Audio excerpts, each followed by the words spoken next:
guys, welcome back to my channel. My name is Tina and I'm a photographer based out of Atlanta, Georgia, and I'm excited that you're here. On this YouTube channel, I provide photography tips, marketing tips, small business tips, basically anything that has happened and helped me grow my business.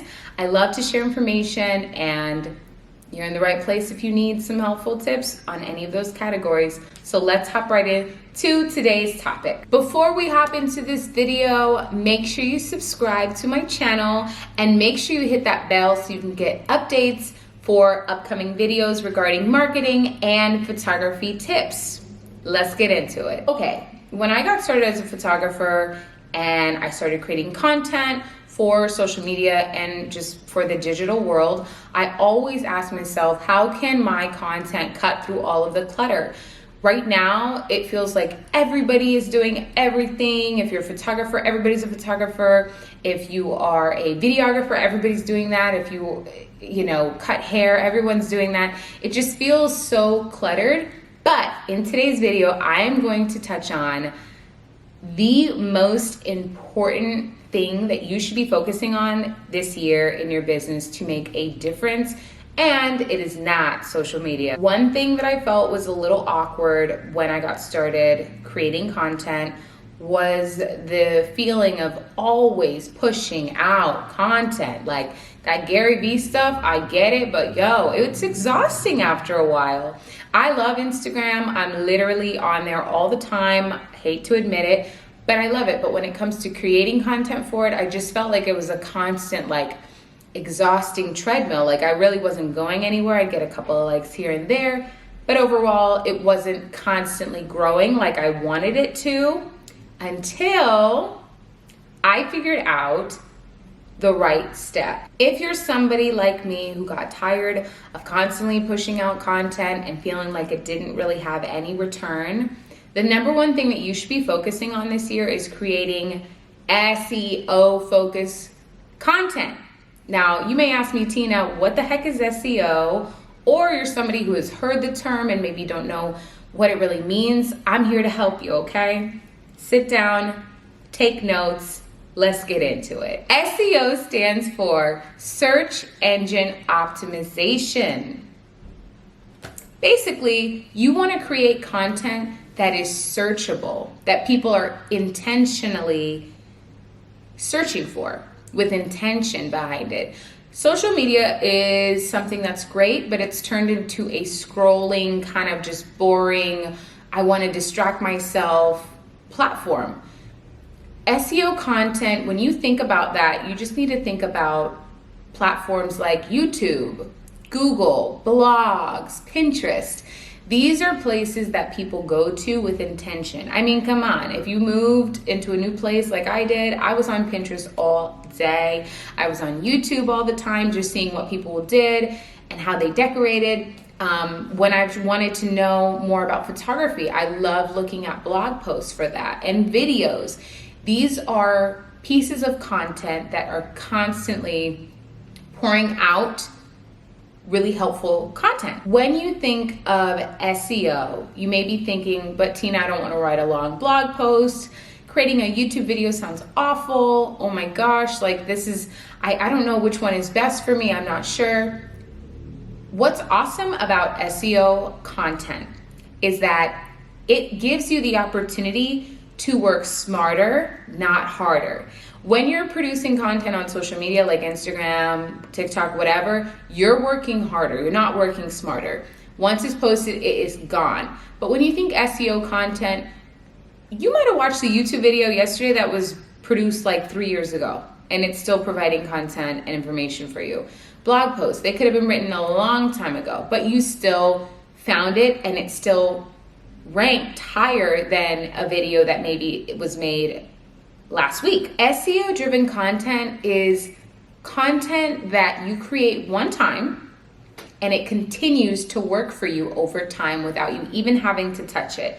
So I'm new. This is a video that I'm making in the beginning of my YouTube career or whatever. I made a video back in January that I still get new subscribers from, or I still get new views from. I haven't touched that thing, and slowly it's starting to rank. I have written blog posts on my website that I haven't updated in a long time, and yet I get people coming to my social media saying, I found you through your blog because I was looking for this helpful piece of information. That would never happen on social media. Nobody would ever be like, wow, Tina, I saw your post from 3 years ago. No, it doesn't happen. SEO, bottom line, allows you to sit back, relax, and let the people with intention find you. When I started creating SEO content, I didn't really know where to start. I didn't know what topics I was supposed to be talking about. I had heard here and there that you were supposed to be creating content and pieces of work that would answer questions that other people had, but I always asked myself, how am I supposed to know what questions people have about photography? Or how am I supposed to know what questions people have about marketing? I don't know. I figured out there are SEO tools that help you figure out what that looks like for you. Now, a really great platform that's free, by the way, that allows you to figure out what keywords to use that will help you rank, what you should be saying in your video if you're doing a video, or what you should be writing if you're writing a blog, is a free platform called Ubersuggest. Ubersuggest helps you determine what to talk about, and it's free. Okay guys, I decided why not hop right into the website and show you what I'm talking about. Right now, you are looking at the front page of the Ubersuggest website. Want more traffic? Ubersuggest shows you how to win the game of SEO. Just type in the domain or keyword to get started. Very self-explanatory. What's really wonderful is you can literally click here and pick a country. Like if you're not in America like I am, and anywhere else around the world, you have an option to see what ranks in your own country as opposed to where I may be. What's also really amazing is here you can enter a domain or a keyword to see what's happening, what's going on behind it. So if you're somebody who maybe you follow someone that you really admire their work and you want to do your own spin on what they talk about in your niche, but you aren't really sure where to get started or maybe what keywords they use that help them rank, you can actually type in their domain here to see what that looks like. Another great thing that is here is you can type in a keyword that you're thinking about creating content around, and this platform will literally break down what you need to do or what you should be doing to get better traffic to the content so you can work smarter, not harder. You're catching it. So let's say I want to talk about wedding photography tips in my next blog post. I would type that in, and as it loads, the next thing you know, you're brought to a keyword overview page. This page is everything you need to know about this keyword. Okay, this 3 words is a keyword. 3 of these. It's okay. It's not just 1 word. It can be 3. And as you scroll down, it shows you if it's going to be hard to rank and bring traffic because of this keyword or easy. So here it's good. It's easy. We're good to go. This is something I should definitely write about or create a video about. When you come over here, if you want to bring paid traffic, it lets you know that it's going to be okay. It even shows you the cost per click on this.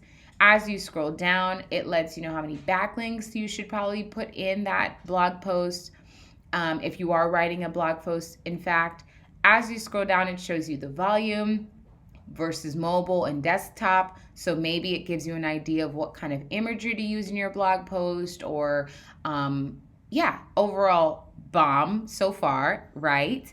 As you scroll down, there's more. You can even see the SEO results. I really love the searcher's age range because this really does help you when it comes to creating content. Let's say you're going to be writing a blog post. You may not use super young, the latest lingo if you're going to be writing here. We have 35 to 44-year-old adults that are overwhelmingly more interested in this. So you may add a little bit more maturity to your post. Not that much. You don't want to lose yourself, but this can definitely help you understand who you're talking to. You know what I mean? Let's say it's 18 to 24. Maybe you would talk a little differently than if it was the 55 to 64 age range. So it's really great to look at this, whether you're writing a blog post or doing a video for YouTube. It will give you a great idea overwhelmingly who your audience is as far as their age goes. As you scroll down, I love the keyword ideas. They give you suggestions. Let's say you're not sure what to call your video or not sure what to call your blog post or your Pinterest post. Here are so many ideas that are great and will bring traffic to you. You can literally click on related keywords that are similar. If you're like, I want to make this even more niche down, wedding photography tips for beginners, for brides, outdoor wedding photography tips. These are so many ways, so many different things that you could talk about in your blog post or your YouTube video. As you scroll down, I love that there is a content ideas section. This is very beneficial, and I found it to be very helpful because you can literally look at these. These are like top websites that are performing so well. And you can look over them and see maybe what's resonating with people and maybe what you could do and create to put your own spin on it based on your own experience and your own voice.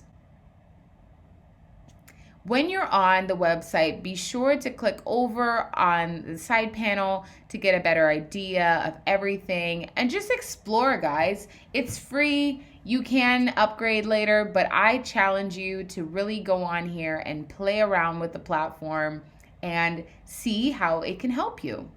Now, when it comes to creating SEO content, it's good to know that there are different platforms for you. If you're somebody who's a creative like I am and you love being on camera, well, I don't love being on camera, but I know that I can be on camera and I like it more than writing. YouTube is probably the best SEO platform for you. If you're someone who absolutely loves to write, having a blog is awesome for you. And if you want to have a blog, but you also want to have a creative way to promote it, Pinterest is another great place for you to have SEO. You can also use Pinterest to drive content to your website. If you're a photographer, you can pin your photos. There's just so much that you can do, and there's so many other platforms out here that are not social media based, but SEO based. Now, I don't want you thinking that social media is dead, gone, like whatever, I'm just gonna focus on SEO. Wonderful. However, having social media is a great way for you to promote that SEO content to your audience and allows you to build. So I want you to keep in mind, after you create all this SEO content, don't be afraid to promote it. Don't be afraid. If you wrote a new blog post, tell your followers, even if it's like 200 of them, who cares? If you made a new video, tell people about it. If you did a new podcast, tell people about what you're creating, and it will drive traffic. You want people to go to your website. You want people to purchase what you're selling or hire you for your services. Overall, people are busy. It's a crazy world. Why not get the people that are already in your corner to go check out what you have invested some time in and share it? And you definitely are getting some credibility within the Google platform when it comes to your analytics. It's showing Google, hey, I'm a new hot ticket, promote me some more. Another idea that you could do is reach out to influencers that are in your niche. They don't have to be major influencers, they can be micro influencers. And basically just tell them, hey, could you promote my new blog? Could you promote my new video? If it ties in with their platform, awesome, why not? But it also will send social signals to Google, once again, telling the platform, telling Google, I'm it, y'all, like I'm popular. Don't you want me at the party? Bottom line, creating SEO content is awesome because it allows you to work smarter, not harder, and it also allows you to focus on what matters most. And for me, that has always been providing the best photography services for my clients and telling people about what I'm up to and selling my presets and my products, my digital products. So if you're out here and you're struggling, you're like, I don't have time to post, I don't have time to do this, then invest your time in some good, really good SEO content. Get on Uber Suggest, see what people are looking for, see how you can put your twist on that content and provide information based off of your experiences, because I don't care what anybody has to say about how saturated whatever market it is. At the end of the day, no one is you, nobody has had your experiences, and you are able to reach somebody and touch somebody in a different way that maybe I couldn't, or anybody else couldn't. So just a little tip from me. That is all for this video. I hope it helped you. If you have any SEO questions in addition to what I talked about in this video, feel free to leave a comment below. Make sure you subscribe and like and turn on that little bell for more helpful marketing and photography tips. Thanks, y'all. I appreciate you watching.